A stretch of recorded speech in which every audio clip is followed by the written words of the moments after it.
백놈사입니다.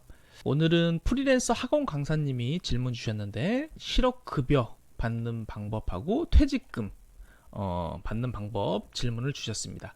하나씩 살펴보겠습니다. 국민연금과 국민건강보험은 당연히 그동안 내고 있었습니다. 하지만 일을 그만두게 돼서 당장 생활비가 없는데 퇴직금은 못 받더라도 실업급여 받고 싶은데 방법이 있을까요? 실업급여를 받고 싶은데 4대 보험은 가입이 되어 있지 않습니다. 자, 여기까지 보고 약간 이제 의문이 드는 게 국민연금과 건강보험은 가입을 했는데 4대 보험은 가입하지 않았다. 아마 이 말이 이제 직장인 가입이 아니고 이제 지역 가입을 의미를 하는 거겠죠. 네. 왜냐하면 국민연금, 건강보험, 직장인 가입을 했으면 고용보험도 당연히 가입이 되었을 테니까요. 네. 그래서 이거는 아마 지역 가입을 말씀하시는 것 같고요. 이런 경우에 실업급여 받을 수 있는 방법이 전혀 없는지 질문 주셨고, 네이버 검색해 보니까 6개월 정도는 4대 보험을 들어서 돈을 내야 한다고 하던데 그 6개월분을 한 번에 내고 실업급여 신청할 수 있는 방법이 없는지 이렇게 질문을 주셨습니다. 지금 크게는 퇴직금과 실업급여인데 퇴직금은 못 받아도 상관없다라고 하시는데 받을 수도 있으니까 제가 하나씩 짚어드릴 거고요. 크게는 이 두 가지 질문이시고, 근데 이 두 가지를 다 조건이 되려면 여러 쟁점이 좀 있습니다. 하나씩 안내를 해드릴게요. 먼저 선생님은 프리랜서 학원 강사라고 하셨어요. 보통 학원 강사분들이 이렇게 3.3%만 공제하고 4대 보험 미가입하고 그렇게 급여를 받으시죠. 그런데 이렇게 프리랜서라는 호칭, 명칭을 사용하더라도 이 학원 강사분 선생님이 일반적인 근로자와 다르지 않을 수 있습니다. 그렇다면 근로자라면 당연히 퇴직금 받을 수 있고요. 실업급여도 조건 만족하면 받을 수 있습니다. 그래서 가장 첫 번째로 중요한 쟁점은 선생님이 근로자인지 아닌지예요. 그래서 그것부터 먼저 살펴보겠습니다.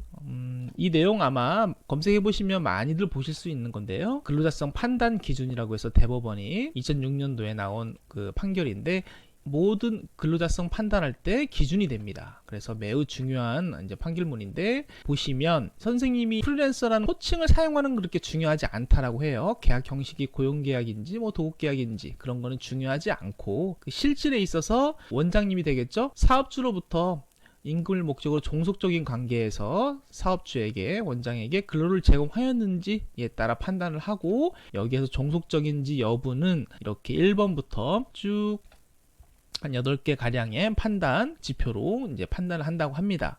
그래서 내용을 간단하게 보시면 업무 내용을 이제 원장님이 정해주고 취업규칙이나 이런 복무 규정을 적용받는지 받는다면 이렇게 상당한 지휘 감독을 받는다면 근로자다라는 얘기예요. 그리고 사업주가 근무 시간과 근무 장소를 지정해서 이 근로자를 구속을 받는지, 그리고 이제 강의를 하실 때 그런 비품 같은 거 그런 것들이 학원 강사의 소유인지 아니면 그냥 학원의 소유인지 그런 내용, 그리고 강사가 제3자를 고용해서 업무를 대행시킬 수 있는지, 노무 제공을 통한 이윤의 창출과 손실의 초래를 그 강사분이 스스로 떠안는지.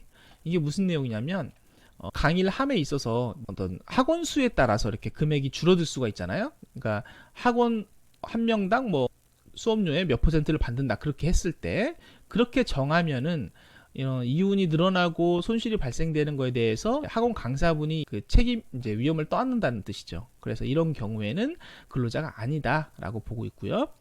그 다음에 보수의 성격이 근로 자체의 대상 성격인지, 근로의 대가인지, 그리고 기본급이나 고정급이 정해 있는지, 이 부분이 뒷부분에 그렇게 중요하지 않다라고도 하지만 여기 기본급이나 고정급이 정해져 있는지, 4대 보험이 가입되어 있는지 이런 것들은 사용자가 경제적으로 우월한 지위를 이용해서 임의로 정할 가능성이 크기 때문에 이것만 가지고 근로자성을 쉽게 부정해서는 안 된다라고 보고 있는데요. 보통 학원 강사님들이 고정급이 200이든 300이든 딱 정해져 있으시면 근로자로 볼 가능성이 높습니다. 근데 반면에 아까 말한 것처럼 위에 거랑 이제 연동이 되는데 학원생 한 명당 몇 %를 받는다, 학원과 5대5를 한다, 그런 내용이 있다라고 하면 그거는 근로자로 보기가 어려워요.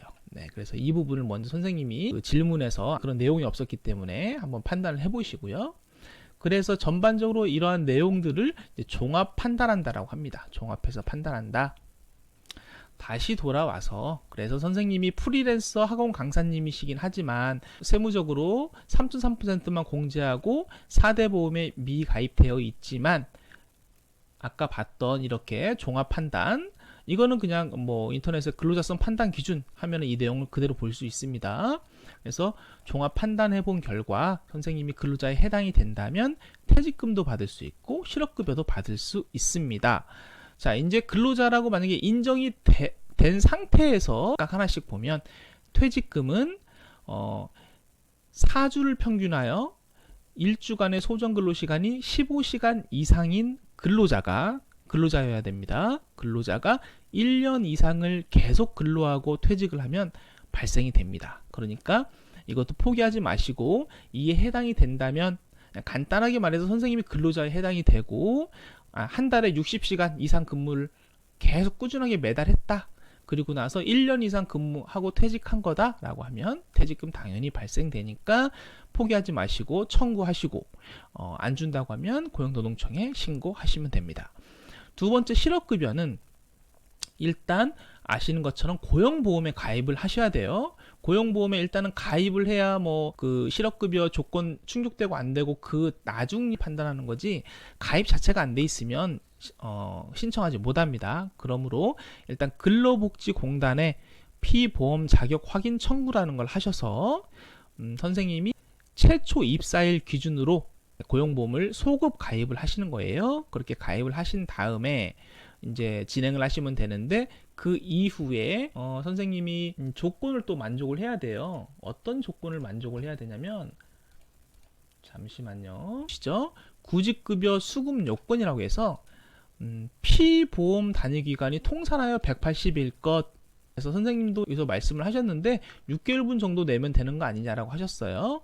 피보험 단위 기간은 유급으로 처리되는 날수라고 생각하시면 돼요. 그래서 주 5일 근로자는 주휴일 하루를 포함해서 일주일 7일간 6일을 인정해요. 주 6일 근로자는 주 일주일에 7일을 모두 인정하고요. 그래서 여기에서 6개월 정도 가입을 하면 되지 않느냐라고 하셨는데 주 6일 근로자는 6개월이면 180일 충족을 하고요. 주 5일 근로자라면 7개월은 근무를 하셔야 됩니다. 그래서 그 부분 알고 계셔야 되는데 지금 퇴직금 이제 질문을 주셨기 때문에 1년 이상은 당연히 근무를 하신 것 같아요. 그래서 이 피보험 단위기간 180일 충족하는 것은 아무 문제가 없으실 것 같고요.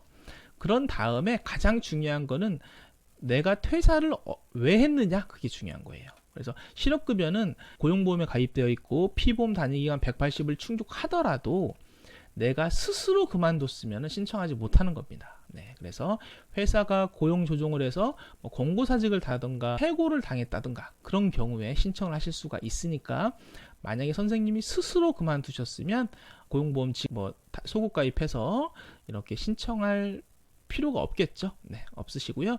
그다음에 이제 한 가지 더 말씀을 드리면 고용보험이나 이제 4대 보험에 소급 가입을 하게 되면 근로자분이 보통 50%를 반반 부담한다고 하잖아요. 근데 이 전액을 일단은 사업주가 납부를 해야 됩니다. 그래서 근로자분이 사업주에게 50%를 지급을 하면 돼요. 원칙은 전액 사업주한테 청구가 된다.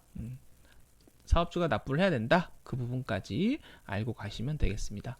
네, 그래서 오늘은 프리랜서 학원 강사분의 퇴직금 실업급여에 대해서 전체적으로 한번 살펴봤는데 가장 중요한 건 서두에 말씀드린 것처럼 근로자성이다.